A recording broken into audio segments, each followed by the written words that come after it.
ليه بتفتكر حاجات قديمة وتنسى اللي حصل امبارح؟ عمرك دخلت أوضة ووقفت لحظة كده ونسيت أصلا داخل ليه؟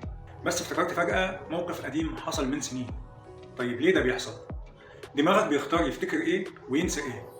اللي بيحصل ورا الكواليس اسمه تشفير الذاكرة memory encoding.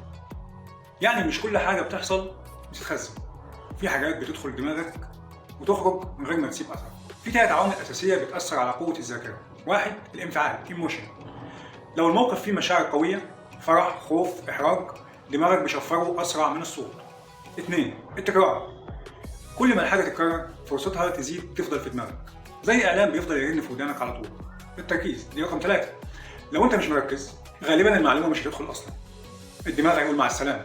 يعني لو ناسي اللي حصل امبارح ممكن تكون أنت مشتت أو زهقان مش مهتم. لكن موقف قديم كنت فيه متوتر جدا أو فرحان جدا، دماغك خزنه في الأرشيف العاطفي. المعلومة الصادمة، انت ما نسيتش، انت اصلا ما خزنتش. وده اللي بيفرق بين الذاكرة القصيرة المؤقتة والذاكرة الطويلة المحفوظة.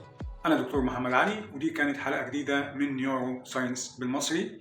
لو عجبتك الحلقة ما تنساش تعمل لايك وتسيب لي تعليق تقول فيه اخر موقف قديم افتكرته كان ايه. تابعني علشان الحلقات الجاية هفهمك دماغك اكتر بطريقة بسيطة بس عملية جدا. وشير الحلقة مع حد دماغه بتنسى بسرعة.